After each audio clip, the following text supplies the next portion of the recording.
Hello dear students, एक problem लेते हैं। ये भी अच्छा प्रॉब्लम है, इसमें बच्चों को कन्फ्यूजन रहता है, तो इसे ध्यान से देखिएगा।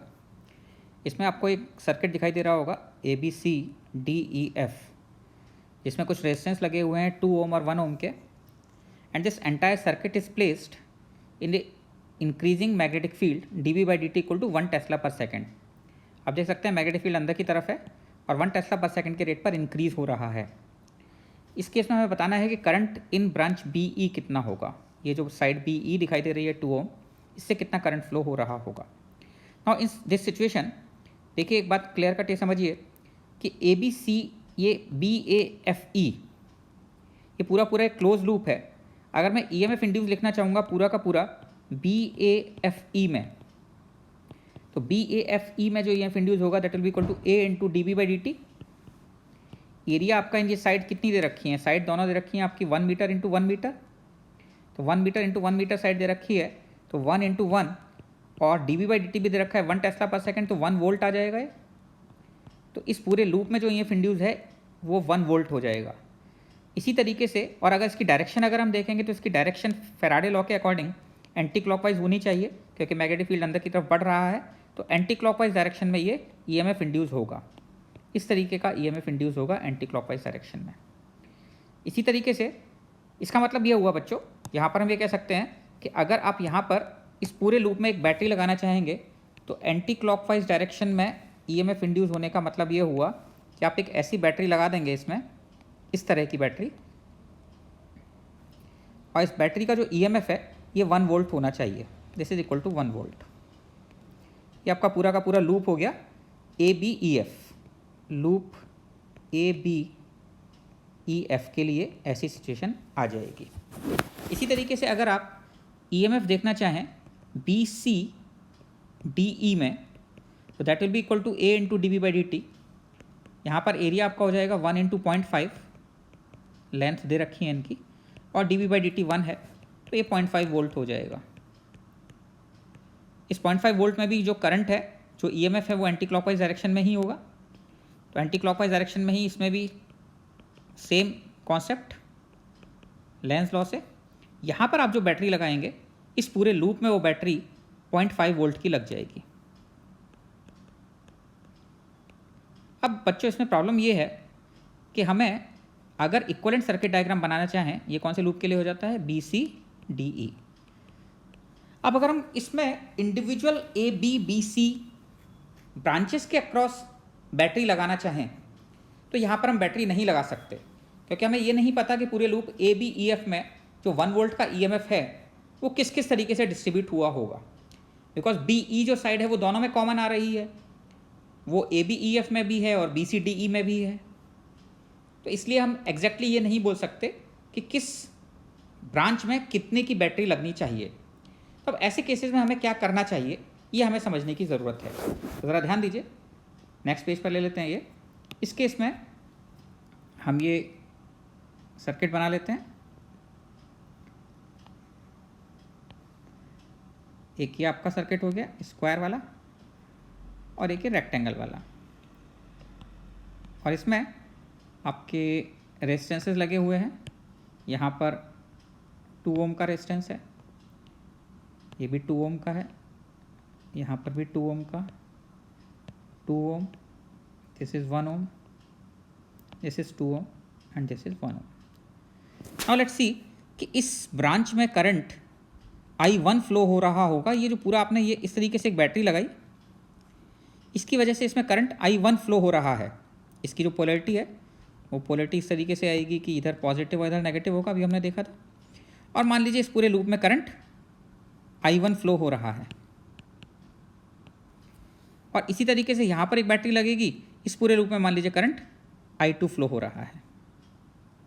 तो यहाँ पर एक बैटरी किस तरीके से लग जाएगी, ऐसे लग जाएगी पूरी, और यहाँ पर करंट I2 फ्लो हो रहा है। तो ज़रा ध्यान दें इसमें, मैं इसको हटा देता हूँ और यहीं पर आप देख लीजिए, दिस इज I1। तो इस ब्रांच में बेसिकली करंट I1 हो जाएगा, इस ब्रांच में करंट I1 हो जाएगा, इस ब्रांच में करंट I1 हो जाएगा, इस वाली ब्रांच में ऊपर की तरफ करंट I1 माइनस I2 हो जाएगा, क्योंकि इधर से I1 आएगा, इधर से I2।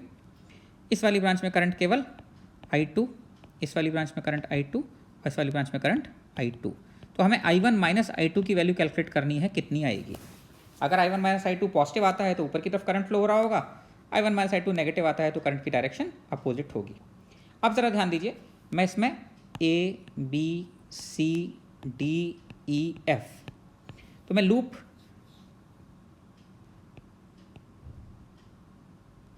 A F E B इसको मैं कंसीडर कर रहा हूँ। इसमें आप देखें किरचॉफ्स लॉ लगा रहा हूँ। किरचॉफ्स लॉ लगाने में I1 करंट कितने से पास हो रहा है, 2 ओम 2 ओम 2 और 2 8, तो -8 I1, और इधर से 2 ओम में I2 करंट डाउनवर्ड डायरेक्शन में फ्लो हो रहा है तो +2 I2, प्लस बैटरी कितने की है 1 वोल्ट की इक्वल टू 0। ये आपकी एक इक्वेशन हो जाती है। लूप AFEB में कुछ नहीं किया, मैंने किरचॉफ लॉ लगाया, आप आराम से समझ सकते हैं। इसी तरीके से अगर मैं लूप BEDC को कंसीडर करूं तो लूप BEDC में भी आप देख सकते हैं कि I2 करंट कितने में जा रहा है, 2 और 2 4 5 और 6, तो -6 I2 हो जाएगा, +2 I1 होगा क्योंकि अपोजिट डायरेक्शन में जा रहा है, और प्लस यहाँ पर 0.5 वोल्ट की बैटरी लगी है, दैट इज इक्वल टू 0। ये इक्वेशन 2 हो जाती है। इन दोनों इक्वेशन को सॉल्व करके हम I1 I2 की वैल्यू निकाल सकते हैं। तो मैं ऐसा करता हूँ कि -8 I1 +2 I2 +1 इक्वल टू 0, ये तो इक्वेशन 1 हो जाती है, और इक्वेशन 2 को मल्टीप्लाई कर देता हूँ 4 से, तो ये आपके पास आ जाता है -24 I2 +8 I1 +4 × 0.52 इक्वल टू 0। इन दोनों इक्वेशंस को अगर आप सॉल्व करेंगे तो आप देख सकते हैं 8 I1 कैंसिल हो जाएगा, और -22 I2 इज इक्वल टू -3 हो जाएगा घर जाकर, और I2 की वैल्यू 3/22 एम्पियर आ जाती है। और I2 की वैल्यू अगर 3/22 एम्पियर आ जाती है तो यहाँ पर अगर हम वैल्यूज पुट करें, पुटिंग इन इक्वेशन 2, तो 6 I2 इज इक्वल टू कितना आ जाता है बच्चों, 2 × 2 I1, 6 ×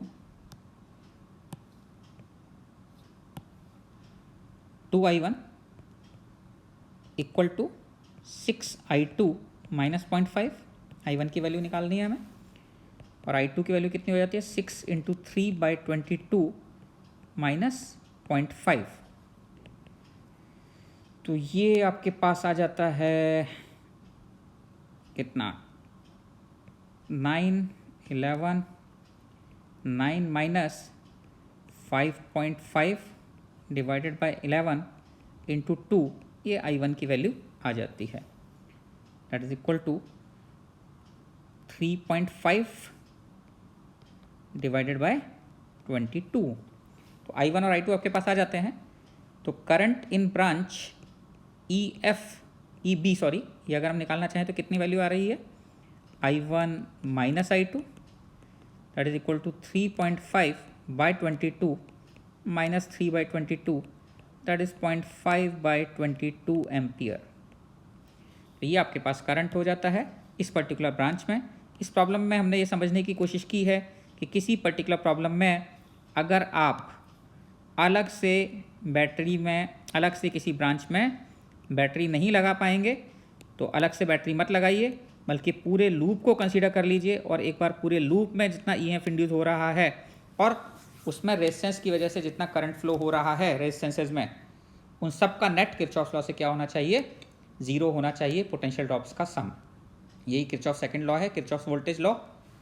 तो इस तरह के प्रॉब्लम्स में बच्चों को इसलिए डिफ़िकल्टी आती है क्योंकि वो किसी एक पर्टिकुलर जगह पर बैटरी लेकर सॉल्व करना चाहते हैं, और अगर ऐसे केस में आपसे ये बोल दिया जाए कि AB के अक्रॉस पोटेंशियल डिफरेंस कितना होगा, find potential difference across AB या potential difference across any branch, तो आप इसमें नहीं बता सकते। आप potential difference across a particular branch calculate नहीं कर सकते, बिकॉज आपको उस पर्टिकुलर ब्रांच में कितना EMF इंड्यूस हुआ है ये नहीं पता है।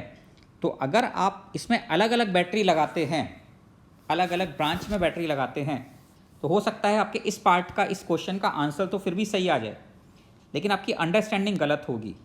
क्योंकि वैसे केस में अगर आपने बैटरी लगा रखी है और अगर उसने पोटेंशियल डिफरेंस पूछ लिया अक्रॉस AB, तो आप E - IR करके बता देंगे, जो कि गलत आंसर आ जाएगा। तो ऐसा में कोई परेशानी नहीं है अगर आप अलग अलग ब्रांच में E1 E2 E3 E4 मान लें और E1 plus E2 plus E3 plus E4 को 1 रख दें, आंसर तो आ जाएगा, लेकिन वो आपकी अंडरस्टैंडिंग को रिप्रेजेंट नहीं कर रहा है, रिफ्लेक्ट नहीं कर रहा है। तो हम कोई भी वैसी चीज़ प्रॉब्लम्स करते हुए ना करें जिससे कि हमारी अंडरस्टैंडिंग ही क्लियर ना हो रही हो। ओके, तो इसको ढंग से देखिए, समझिए, नोट्स बनाइए, समझने की कोशिश कीजिए। IIT में प्रॉब्लम आ चुका है और इस पर बेस्ड प्रॉब्लम्स आगे भी आ सकते हैं। Okay, enjoy your day.